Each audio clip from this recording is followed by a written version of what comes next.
Assalamualaikum warahmatullahi wabarakatuh.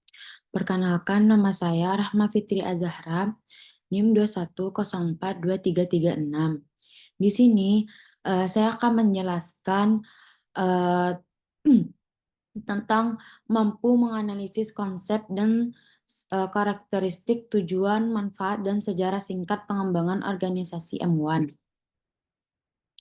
Lanjut, konsep dan karakteristik pengembangan organisasi, yaitu pengembangan organisasi adalah pendekatan yang sistematis dan berkelanjutan untuk meningkatkan efektivitas dan kesehatan organisasi melalui intervensi yang direncanakan.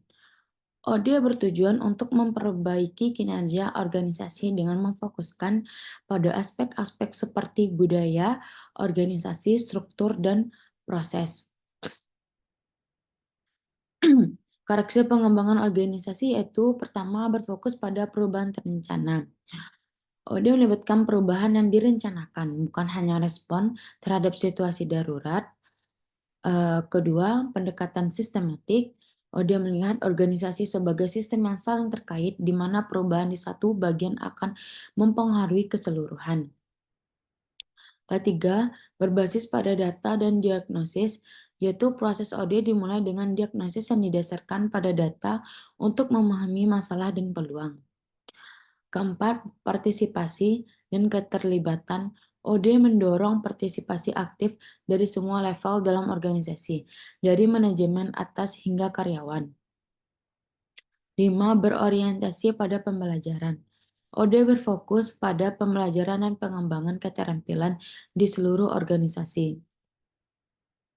Tujuan pengembangan organisasi, yaitu tujuan utamanya dari pengembangan organisasi adalah untuk meningkatkan efektivitas organisasi dan kesejahteraan anggota organisasi. Secara lebih spesifik, tujuan ODE meliputi 1. Meningkatkan kinerja organisasi. ODE bertujuan untuk meningkatkan produktivitas, efisiensi, dan kualitas hasil kerja. Kedua, memperbaiki komunikasi. ODE berusaha memperbaiki komunikasi dalam organisasi untuk mencegah kesalahpahaman dan meningkatkan kolaborasi. Ketiga, mengembangkan budaya organisasi yang sehat. ODE berfokus pada pengembangan budaya yang mendukung pertumbuhan, inovasi, dan kesejahteraan karyawan. Keempat, memperkuat keterlibatan karyawan. ODE bertujuan untuk meningkatkan keterlibatan dan motivasi karyawan sehingga mereka lebih berkomitmen terhadap organisasi. Kelima, mengelola perubahan. ODE membantu organisasi beradaptasi dengan perubahan lingkungan dan internal, serta mengelola proses perubahan dengan lebih efektif. Manfaat pengembangan organisasi, yaitu manfaat dari pengembangan organisasi mencakup berbagai aspek, baik untuk organisasi maupun individu. Pertama, peningkatan produktivitas dan efisiensi. Dengan proses dan struktur yang lebih baik, organisasi dapat bekerja lebih efisien dan produktif. Kedua, kesejahteraan karyawan lebih baik. ODE memperhatikan kebutuhan karyawan yang dapat meningkatkan kepuasan kerja dan mengurangi tingkat stres. Ketiga, kemampuan beradaptasi dengan perubahan. Organisasi yang terlibat dalam ODE lebih siap dan mampu beradaptasi dengan perubahan, baik dari lingkungan internal maupun eksternal. Keempat, komunikasi dan kolaborasi yang lebih baik. ODE mendorong komunikasi yang terbuka dan efektif, serta kerjasama antar tim. Pengembangan keterampilan, karyawan mendapatkan kesempatan untuk mengembangkan keterampilan baru melalui pelatihan dan pendidikan yang disediakan oleh kerangka ODE. Sejarah singkat pengembangan organisasi, yaitu pengembangan organisasi mulai berkembang pada pertengahan abad ke-20 sebagai tanggapan terhadap kebutuhan organisasi untuk beradaptasi dengan perubahan lingkungan dan internal.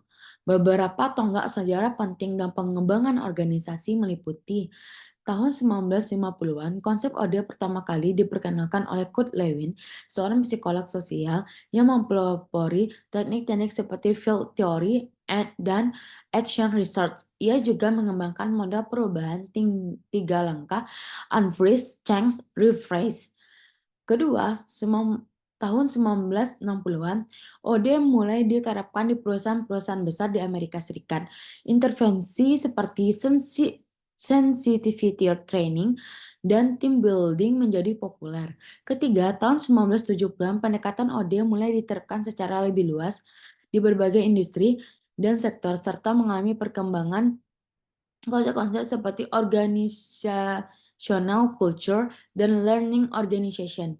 1980-an hingga sekarang, OD terus berkembang dengan fokus pada isu-isu seperti manajemen perubahan, restrukturisasi organisasi dan inovasi, teknologi informasi dan globalisasi juga membawa tantangan baru yang mempengaruhi pendekatan OD.